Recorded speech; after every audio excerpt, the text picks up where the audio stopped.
Olha, sobre esse encontro, eu converso agora com a nossa analista de internacional, Fernanda Manhota, a quem eu agradeço pela presença aqui no Arena. Estava com uma saudade dela, faz tempo que ela não participa aqui do Arena.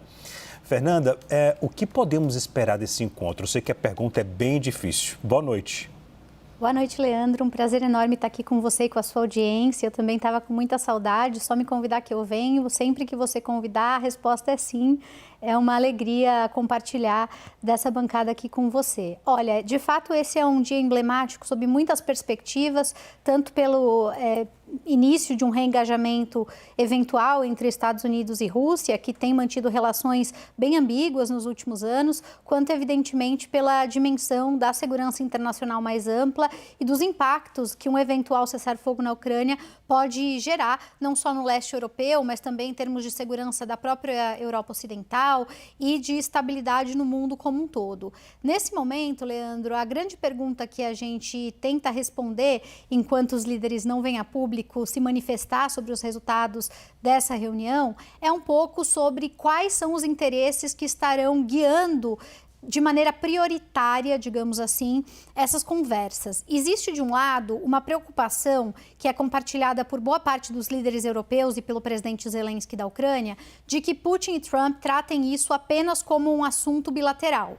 E se isso for o caso, né, se esse for o cenário, basicamente o que eles vão fazer ali é estabelecer meios e condições para que haja uma reaproximação entre os dois países. Isso, evidentemente, deve passar por uma espécie de partilha da Ucrânia, então os Estados Unidos aceitando a eventual perda territorial imposta pelos russos à Ucrânia, e aí, portanto, um alívio de sanções, eventualmente um engajamento na área militar ou até comercial. Então, esse seria um cenário em que, para Putin e para Trump, a mensagem é positiva e de ganhos individuais, mas não necessariamente nós teríamos como efeito imediato o cessar-fogo concreto, nem tampouco o fim da guerra, né? Outro cenário que pode vir desse processo, e é nele que talvez repousem as expectativas e esperanças dos próprios europeus e de Zelensky, ainda que com maior ceticismo, é que seja uma reunião preparatória para eventualmente criar não só um encontro bilateral, como a gente está vendo agora, mas os meios de uma mediação efetiva que possa se concretizar com o engajamento da Ucrânia, então num acordo tripartite, né, mediado pelos Estados Unidos, e depois, evidentemente, pactuado envolvendo os vizinhos europeus. Esse eventual acordo, Leandro, ele teria que vir acompanhado de uma série de características, né? E talvez aí sim pudesse representar uma promessa de estabilidade no mais longo prazo. O que se falou muito em Washington nos últimos dias e também no contexto europeu é que eventualmente esse acordo ele giraria não apenas em torno de cessão territorial, que a gente sabe é um ponto nevrálgico para os dois lados, mas principalmente tentando abarcar coisas que, em tese, logo de cara, não fazem parte da guerra da Ucrânia, mas podem servir como moeda de troca. Então, envolver os Estados Unidos em concessões militares, em concessões no campo da energia, em concessões também até envolvendo cooperação no Ártico, por que não? Então, Trump teria a oportunidade não só de resolver as aparências para o seu próprio lado e entregar essa deferência toda a Putin, que a ele também interessa muito pela semiótica do poder, mas ele estaria, então, intermediando uma negociação mais complexa rumo a uma saída talvez mais criativa para essa guerra que até agora sempre girou em torno do inegociável. OTAN ou não OTAN? Ter ou não ter os territórios, né? Seria, portanto, uma nova oportunidade de abordagem. Eu diria que a resposta para essa pergunta vai depender de o que eles vão dizer assim que esse encontro acabar. Mas, nesse momento, a sinalização ela é positiva. O encontro está durando bastante, eles já haviam sinalizado que um encontro curto talvez representasse a dificuldade de criar consensos, então já passamos aí de praticamente 2 horas de encontro.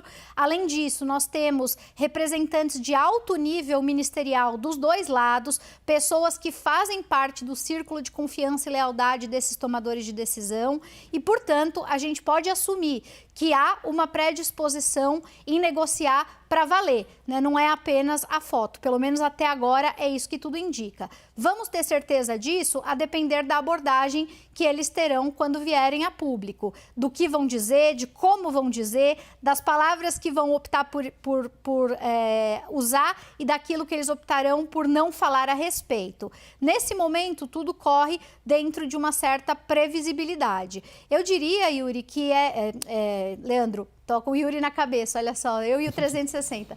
Eu diria, viu, Leandro, que é um dia importante porque pela primeira vez a gente conseguiu restabelecer o canal do diálogo, né? O canal do diálogo que estava interrompido já há vários anos, e a guerra da Ucrânia se transformou num conflito muito complexo, porque para a gente encontrar um mediador de conflitos internacionais, em geral você precisa ter figuras, personagens, instituições que sejam vistas como legítimas pelas partes envolvidas. Os Estados Unidos e a Europa Ocidental não eram vistos por russos e ucranianos como críveis, porque eles estavam, de certa maneira, participando do bloco envolvido na guerra.